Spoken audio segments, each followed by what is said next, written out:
आज तो मैं फुल एक्टिव मोड में थी और बस मैंने फाइनली सोच लिया था कि आज मुझे मेरा घर पूरा साफ करना है। तो कल तो मेरी किचन साफ हो ही गई थी। तो आज मैंने सोचा कि भाई मैं घर को भी अच्छे से क्लीन कर दूं। तो फिर बस लग गई थी दीवारें साफ करने के लिए। जाले तो नहीं लटके हुए थे, लेकिन मुझे लग रहा था एक बार दीवार पर अच्छे से झाड़ू घुमा लूंगी ना, तो क्या होगा कि जो दीवार पर हल्की फुल्की डस्ट जो जमती है वो साफ हो जाएगी। और इस घर में तो मुझे इतना ज़्यादा फील होता है कि इस घर में ना मुझे सबसे ज़्यादा डस्ट फील होती है। मैं जब जहाँ पहले रहती थी वहाँ तो घर में रोज़ डस्टिंग ना करो तो कोई ज़रूरत ही नहीं थी। मैं मंथ में एक बार भी करूँ तो ठीक था। लेकिन यहाँ का हाल ये है कि अगर मैं डेली भी डस्टिंग करूँ तो डेली कर सकती हूँ, क्योंकि यहाँ तो डेली डस्ट आ जाती है। पता नहीं कहाँ से आती है, ना मैं विंडो खोल के रखती, लेकिन फिर भी डस्ट बहुत है यहाँ पे। तो बस सारी दीवारों पे एक एक बार झाड़ू घुमाया और बस उसके बाद में ना सारे के सारे मेरे को लग गया था कि हाँ, अब दीवारें साफ हो गई। हालांकि दीवारों पे कुछ नहीं था, दीवारें एकदम साफ थी और अभी ये न्यू ही पेंट हुआ है तो घर तो एकदम साफ ही है। और फिर बस सारी बेडशीट भी बदलनी थी तो वो भी मैंने हटा दी। अब दीवारों पर झाड़ू मार रही हूँ तो नीचे थोड़ा थोड़ा डस्ट आएगा, तो बेडशीट भी बदलनी होगी, डस्टिंग भी करनी होगी। तो बस पहले भाई झाड़ू घुमाने के बाद में मैंने सोचा कि भाई अब ना इन फैन को भी साफ कर लिया जाए।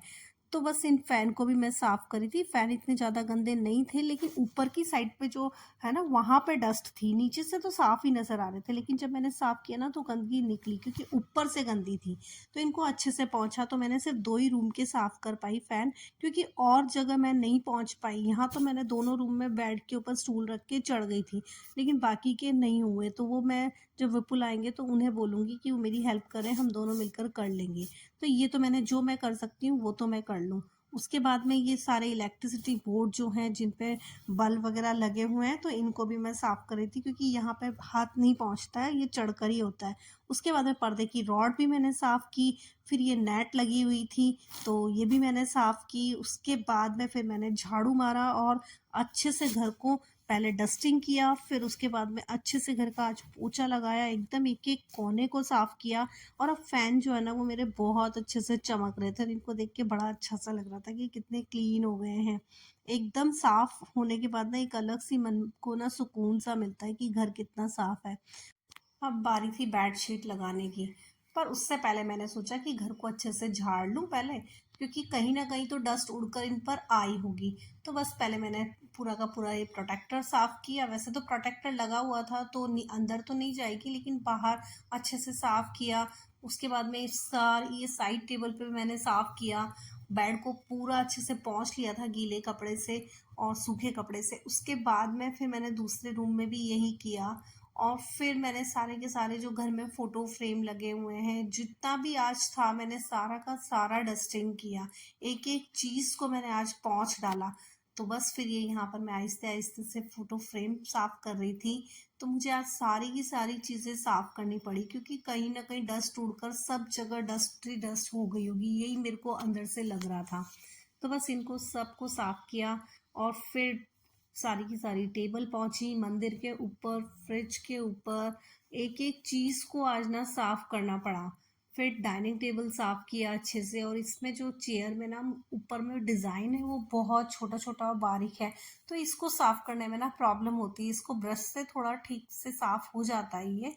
बाकी नीचे का डिजाइन इसका सही है, पर ये जो ऊपर में है ये बहुत बारीक बारीक उंगलियों से साफ करना पड़ता है या फिर ब्रश से। तो फिर मैंने इनको बाद में ब्रश से साफ कर लिया, जिससे कि अंदर से डस्ट पूरी की पूरी निकल जाए। और ये सब करने के बाद में फिर मैंने अपने टीवी यूनिट को भी अच्छे से साफ करना था, क्योंकि उस पे क्या है, छोटे छोटे से जो सामान रखे हुए हैं डेकोरेटिव, तो उनको पोंछ कर और जमाना था। तो मैंने एक एक सामान को पोंछ पोंछ कर और वहीं पे वापस पहुंच के रख दिया। तो ये यहाँ पर इस घर में ना मुझे यही लगता है कि वहाँ जब मैं रहती थी केरला में, वहाँ मुझे ना आए दिन डस्टिंग नहीं करनी पड़ती थी, लेकिन यहाँ तो आए दिन मुझे डस्टिंग करनी पड़ती है। उसके बाद भी मुझे ना यहाँ पे डस्ट नज़र आ जाती है। तो ये सब करने के बाद अब बेडशीट बदलना था। तो बस मैंने झटपट से बेडशीट बदला। तो बस जल्दी जल्दी से मेरी सारे रूम अब क्लीन हो चुके थे और अब मुझे घर बहुत अच्छा लग रहा था। उसके बाद मैं आई नहाकर और जल्दी से अपने बालों को बांधा कि भई अब तो टाइम हो गया है बहुत ज़्यादा। मैंने खाया नहीं था सुबह से कुछ भी और अब मुझे बहुत तेज़ भूख भी लग रही थी। तो बस जैसे ही नहा के आई, कुछ नहीं किया, सीधा किचन में घुस के एक साइड मैंने अपने लिए चाय चढ़ा दी और दूसरी साइड में अपने लिए पराठा बना रही थी। तो जल्दी-जल्दी से मैंने अपने लिए 2 पराठे बनाए और उनको सेंका और अपने पराठों को लेकर बैठ गई। और जब मैं अपना नाश्ता प्लेट में लेकर जा रही थी, तब मेरा ध्यान गया घड़ी पे कि भई क्या टाइम हो गया है। तो घड़ी में ना लगभग 1:30 बज चुके थे। तो मुझे लग रहा था यार 1:30 हो गया है और मैं अभी तक ना कितना लेट हो गई हूँ। लेकिन फिर भी मैंने ना 1:30 बजे तक इतना सारा काम कर लिया था आज का। तो मेरा काम बहुत सारा आज हुआ है। तो इस चीज़ की मुझे खुशी थी कि 1:30 बजे तक मैंने इतना सारा काम कर लिया है। तो मेरा आज बहुत सारा काम हो गया था। उसके बाद सुकून से बैठकर अपना चाय और नाश्ता एन्जॉय किया और थोड़ी देर बैठी क्योंकि फिर टाइम होने वाला था यावी को लेने जाने का। तो बस पहले तो आराम से बैठी, बैठकर अपना थोड़ा रिलैक्स हुई। उसके बाद मैंने अपना आराम से नाश्ता खाया और फिर मैंने थोड़ी देर रेस्ट किया। तो आज मैं बहुत ज़्यादा थक चुकी थी और आज का मेरा जो दिन था वो बहुत ज़्यादा थकान भरा रहा और शाम को तो मुझे इतनी ज़्यादा टायर्डनेस फ़ील हो रही थी क्योंकि सुबह तो मैं बहुत एक्टिव होके बहुत जल्दी-जल्दी मैंने बहुत सारा काम निपटा लिया था। लेकिन वो थकान मुझे फिर शाम को फ़ील हो रही थी। तो आज का मेरा व्लॉग यही था। कैसा लगा मेरा व्लॉग आप? Thank you for watching. Bye bye.